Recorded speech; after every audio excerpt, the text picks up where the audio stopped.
The reading for today comes from the Gospel of Mark, the 7th chapter, the 1st through the 23rd verses. Now when the Pharisees and some of the scribes who had come from Jerusalem gathered around him, they noticed that some of his disciples were eating with defiled hands, that is, without washing them. For the Pharisees and all the Jews do not eat unless they wash their hands, thus observing the tradition of the elders. And they do not eat anything from the markets unless they wash. And there are also many other traditions that they observe, the washing of cups and pots and bronze kettles and beds.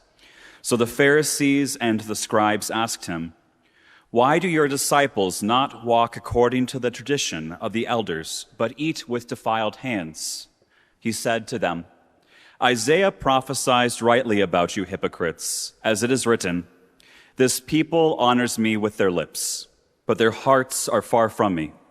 In vain do they worship me, teaching human precepts as doctrines. You abandon the commandment of God and hold to human tradition.' Then he said to them, 'You have a fine way of rejecting the commandment of God in order to keep your tradition. For Moses said, "Honor your father and mother," and whoever speaks evil of father and or mother should surely die. But you say that if anyone tells father or mother, "Whatever support you might have had from me is korban," that is, an offering to God, then you no longer permit doing anything for a father or mother, thus nullifying the word of God through your tradition that you have handed on. And you do many things like this." Then he called the crowd again and said to them, "Listen to me, all of you, and understand. There is nothing outside a person that by going in can defile, but the things that come out are what defile."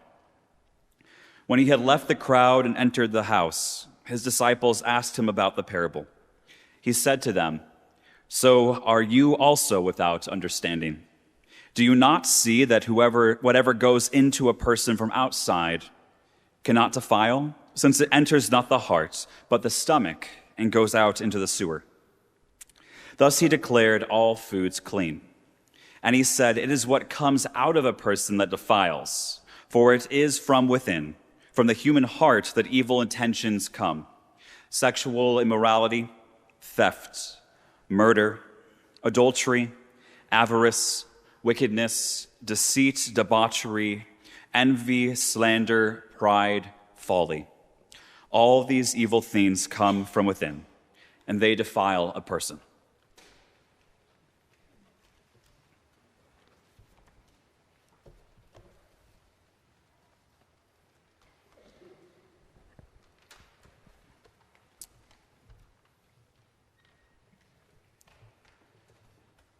I was always bothered by the Bible's portrayal of the Pharisees. Christians see these followers of the law as an example of what not to be. And there was a time when I took this personally. After all, what is so wrong with following the rules? I empathized with the Pharisees. A love of the law and the need to be right once defined my life too. But following Jesus has a knack for changing your life. In my case, it even changed my Enneagram type and 2 decades of solid Myers-Briggs results, scooching me away from judgment and closer to perception. And at this point, I just consider it kind of neutral in there. In other words, for those who don't know these tests, something weird started happening my senior year in college. See, before this, I had spent the first 3 years figuring out how to get honors and accolades from every possible department and club. While other students had social lives, dates, and free time, I had goals and checklists. And when I graduated, 9 bright honors cords hung around my neck. To be fair, it looked like I was auditioning for Joseph and the Amazing Technicolor Dreamcoat.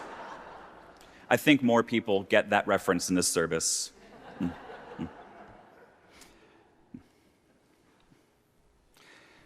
Crossing the stage to receive my diploma, I should have been elated. I had proven that I was a great student and, by proxy, a good person. But I did not feel that way. Just empty, ashamed, and not enough. My old inner critic hissed at me, "You could have finished the honors program and worn that fancy medal, too. You know you would have been summa cum laude if you were smart enough to get more than a B- in music theory. Why aren't you engaged yet? Why are you so poor?" Was I going to succumb to another debilitating panic attack right here on the stage? That first one had struck at the start of senior year, leaving me broken, bawling, barely breathing, and feeling like a loser.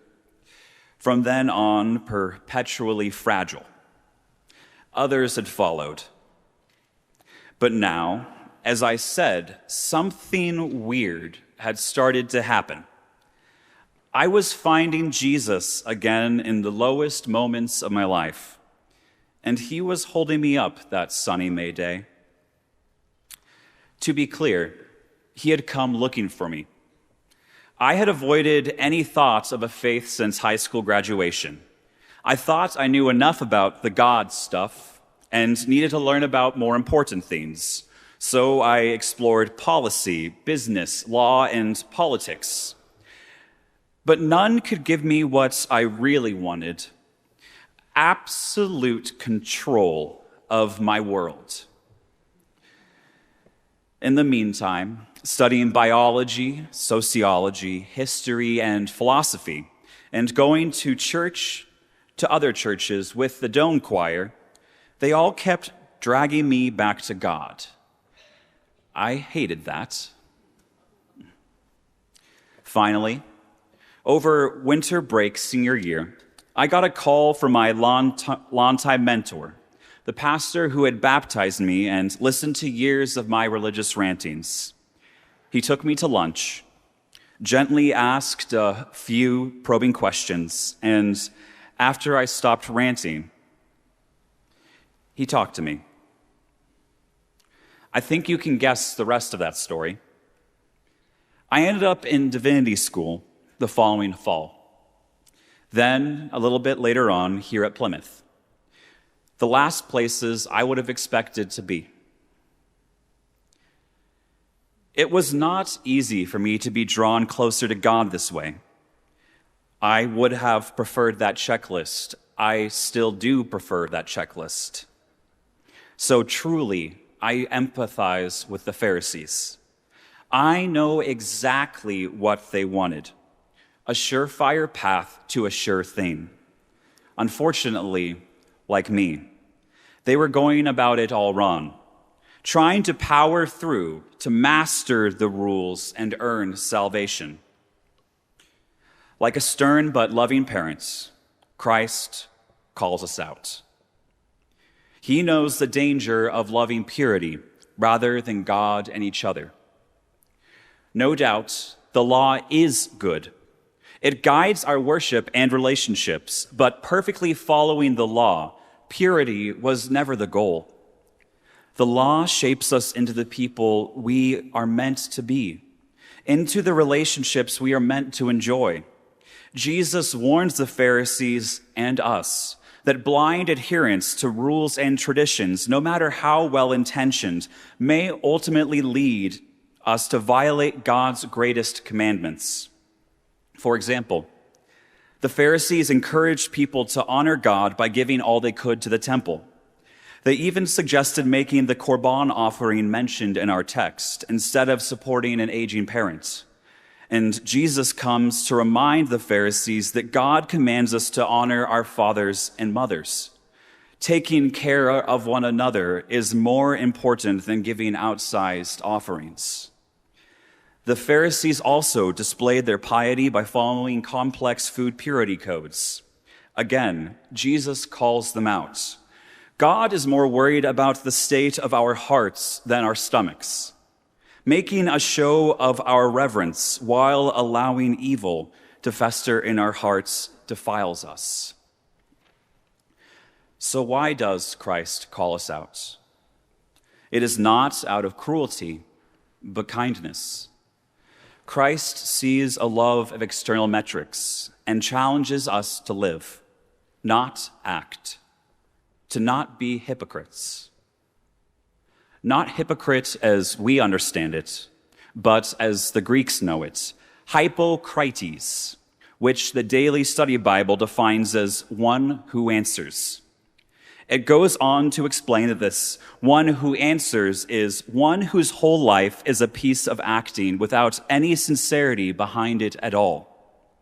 So when Jesus confronts the Pharisees, is he insulting them, or is he just inviting them and us to drop the act? If you do nothing else, you will have made all the difference in the world if you are gentle and kind, if you have the courage to be compassionate. Slander, pride, wickedness, and other ills do not manifest out of nowhere, and according to this passage, are not from the outside. They come from the heart. It is not a question of whether you are guilty of any of these things. It is a warning of what comes from allowing them to fester. After all, one does not simply get out of bed and, like some Disney villain, declare, "Today I will be wicked." Honestly, the world might be a bit simpler and kinder if it was that easy, as if these things were some on or off switch that got flipped. But they are not, and so we live in something that is much more complex. And in that complexity, we're led back to Jesus. We're led here every week again and again to work it out. Christ calls us to be gentler and kinder than the world that we know, to move our hearts closer to God. Cast out pride, greed, slander, and wickedness. There is no room for them in God's kingdom. Fill your hearts and the world with gentleness, kindness, and compassion. Strive to be God's loving people, ever caring for one another. As for my heart, I wish I could say taking a 180 turn changed everything, but it's a process. I have had a few panic attacks since 2019, and I have been tempted to cling to law and order, to come back to security, pretending it is possible to control every outcome. On the plus side, I have given up chasing accolades and regularly cross out of my comfort zone, which has some interesting rewards. For instance, the old me, busily padding a resume, wouldn't have found the time to make stop-motion Lego videos for kids during a pandemic. He would have scoffed at creating a Christmas village to draw people of all ages together, which truly I found incredibly rewarding. And I am sure he is shaking his head in disbelief as I consider my next call, focusing on what I am meant for rather than impressing old divinity school classmates. The truth is, occasionally I still hear the old voice of my inner critic. Are you ever going to get that doctorate and become a real pastor? Maybe you hear a voice too. What if, when you and I hear the vicious whispers, we look to one another for support? Perhaps we could call on the best of each other's hearts, together, with gentleness, joy, love, and kindness. And in Jesus' name, we can accept that we are saved, not by our perfection, but by the grace of a loving God.